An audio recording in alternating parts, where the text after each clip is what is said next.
Hello everyone, welcome back to my channel. अब हम लोग आज की इस वीडियो में डिस्कस करेंगे अकाउंटिंग कॉन्सेप्ट्स और अजम्पशंस। लास्ट वीडियो में हम लोगों ने अकाउंटिंग प्रिंसिपल्स के मीनिंग को डिस्कस किया था, वो क्यों ज़रूरी होते हैं ये डिस्कस किया था। तो चलिए स्टार्ट करते हैं। अगर आपको इस वीडियो के PDF नोट्स चाहिए तो लिंक डिस्क्रिप्शन बॉक्स में दिया हुआ है मेरे टेलीग्राम चैनल का। उस चैनल को सब्सक्राइब करिए और PDF नोट्स डाउनलोड करिए ताकि आपको लेटेस्ट नोटिफिकेशन एंड अपडेट्स वहाँ से भी मिलती रहें जब भी मैं PDF नोट्स अपलोड करूँ तो। एंड अगर आप मेरी इस वीडियो में नए हैं तो मेरे चैनल को लाइक करिए, शेयर करिए एंड सब्सक्राइब करिए। तो चलिए स्टार्ट करते हैं आज की ये वीडियो। अब बात करते हैं अकाउंटिंग कॉन्सेप्ट्स की। क्या होता है, क्यों ज़रूरी होता है। ये एक तरीके से अजम्पशंस होते हैं जिसके बेसिस पे हम लोग अकाउंटिंग की ट्रांजैक्शंस को रिकॉर्ड करते हैं। क्यों? ताकि हमें एक तरीके से यूनिफॉर्मिटी बनी रहे, कंसिस्टेंसी बनी रहे हमारी अकाउंटिंग ट्रांजैक्शंस में, हमारी बिजनेस ट्रांजैक्शंस या अकाउंटिंग इन्फॉर्मेशन में। तो चलिए डिटेल में डिस्कस करते हैं। These are fundamental assumptions within which accounting operates. ये एक तरीके से अजम्पशंस होते हैं, हम अज्यूम करते हैं, कुछ चीज़ें हम लोगों ने अज्यूम करी हुई है जिसके बेसिस पे हम लोग अकाउंट्स की ट्रांजैक्शंस को रिकॉर्ड करते हैं। These accounting assumptions or concepts must be followed as they provide foundation for the accounting process। ठीक है, तो ये एक तरीके से assumptions हैं जो जिसके बेसिस पे अकाउंटिंग ट्रांजैक्शंस को रिकॉर्ड किया जाता है, जो कि बहुत ज़रूरी है। ओके, तो वन बाय वन हम लोग इन assumptions को डिस्कस करेंगे। पहला है हमारा going concern assumption, consistency assumption, फिर थर्ड है हमारा अक्रूअल अजम्पशन। चलिए डिटेल में बात करते हैं इसकी। गोइंग कंसर्न अजम्पशन क्या होता है? देखिए, कोई भी बिज़नेस स्टार्ट होता है वो हम लोग ये मानकर चलते हैं कि वो बिज़नेस कम से कम लंबा चलेगा, उसकी जो लाइफ होगी वो लॉन्ग टर्म होगी। ठीक है, ऐसा तो नहीं है कि अगर हमने आज बिज़नेस स्टार्ट किया तो ये नोशन से स्टार्ट किया भाई अगले साल हम उसे बंद कर देंगे। भाई एक जो भी कॉमन मैन नॉर्मली क्या सोचता है कि भाई हम लोग इसे बिज़नेस को चलाएंगे, लंबा लेकर जाएंगे। ठीक है, तो वही कॉन्सेप्ट हम अकाउंटिंग में यूज़ करते हैं, that the business will continue its operations for a long period of time and will not be sold or liquidated in the near future। मतलब कि हम लोग उसे बंद नहीं करेंगे, उसे बेच नहीं देंगे जैसे ही हमने स्टार्ट किया थोड़े टाइम के बाद। तो ये कॉन्सेप्ट या ये अजम्पशन को क्या बोलते हैं? Assumption of continuity. It's very important. ठीक है, इसे अजम्पशन ऑफ कंटिन्यूटी कहा जाता है कि जो भी हमने बिजनेस स्टार्ट किया वो लंबा चलेगा, वो कंटिन्यू रहेगा। और इसी कॉन्सेप्ट के ऊपर जैसे हम लोग फिक्स्ड असेट्स की, फॉर एग्जांपल हम लोग फिक्स्ड असेट्स को रिकॉर्ड करते हैं। ठीक है, तो हम लोगों ने मशीनरी लेकर आए, मान लीजिए 1,00,000 की। ठीक है, अब वो हम लोग कैसे रिकॉर्ड करते हैं? उसको डेप्रीसिएशन उस पर लगाते हैं। ये सारी चीज़ें हम लोग आगे पढ़ने वाले हैं।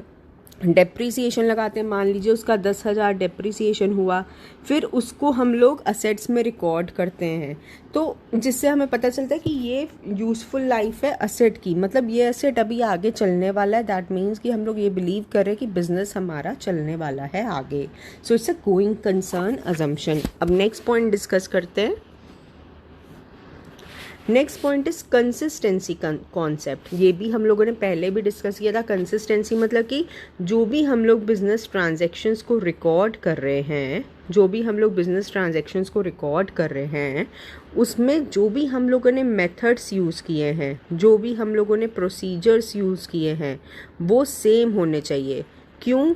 ताकि हम लोग कंपैरिजन कर पाएँ। क्या कर पाएँ? कंपैरिजन कर पाएँ दूसरी फर्म के साथ या हमारी खुद की फर्म की पिछले साल के साथ परफॉर्मेंस को कंपेयर कर पाएँ।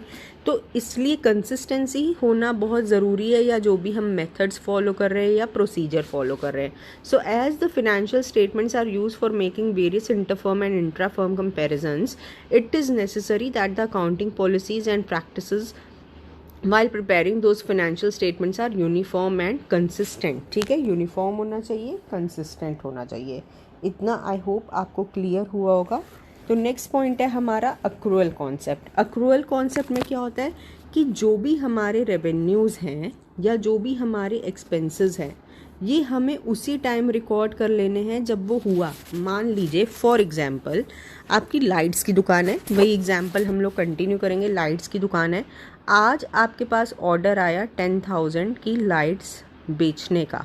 ठीक है, आपने उस ऑर्डर, आपके पास ऑर्डर आया, ठीक है, लेकिन आज की डेट में आपने उसे एग्जीक्यूट नहीं किया। नेक्स्ट डे आपने क्या किया, उस ऑर्डर को एग्जीक्यूट कर दिया, ठीक है, आपने लाइट्स को बेच दिया, you have sold those lights for 10,000।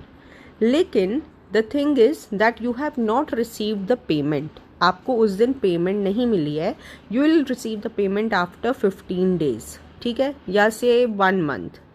लेकिन ट्रांजैक्शन कब हुई है, नेक्स्ट डे हो गई थी, ये मान लीजिए 29 थी, ये 30th है, ये 31st है, ये मतलब ये तो आपकी हो जाएगी 15th, ठीक है, नेक्स्ट जो भी जून, एंड ये मई की बात करते हैं। तो 29 मई को आपको ऑर्डर मिला 10,000 का, आपने उसे 30th मई को एग्जीक्यूट कर दिया, उस गुड्स को सोल्ड आउट कर दिया।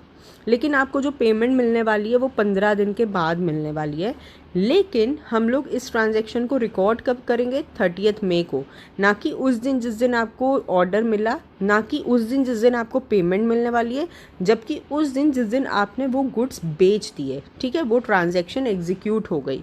लेकिन ट्रांजैक्शन एग्जीक्यूट किस पर हुई, क्रेडिट टर्म्स में हुई, लेकिन ट्रांजैक्शन हो गई। तो इसीलिए इसमें अक्रूअल कॉन्सेप्ट है कि मतलब जब भी ट्रांजैक्शन एग्जीक्यूट होती है, आपका लेन देन हो जाता है, उस दिन हम लोग उस ट्रांजैक्शन को रिकॉर्ड कर लेंगे। मतलब आपने गुड्स को बेचा, आपकी रेवेन्यू आई ना, आपको इनकम जनरेट हुई, आपने उसे रिकॉर्ड कर लिया, तो at the time of occurrence rather than when they are received और पेड, ठीक है। तो आई होप आपको ये 3 कॉन्सेप्ट समझ में आए होंगे। आज का ये लेक्चर अच्छा लगा होगा। तो अगर आपको मेरी ये वीडियो अच्छी लगी तो लाइक करिए, शेयर करिए एंड सब्सक्राइब करिए मेरे चैनल को। शॉर्ट वीडियोस में हम लोग कवर कर रहे हैं ये अपने चीज़ों को। तो नेक्स्ट वीडियो में मैं अकाउंटिंग प्रिंसिपल्स को डिटेल में डिस्कस करूँगी। आप मेरे साथ बने रहिए। Thank you so much for visiting my channel.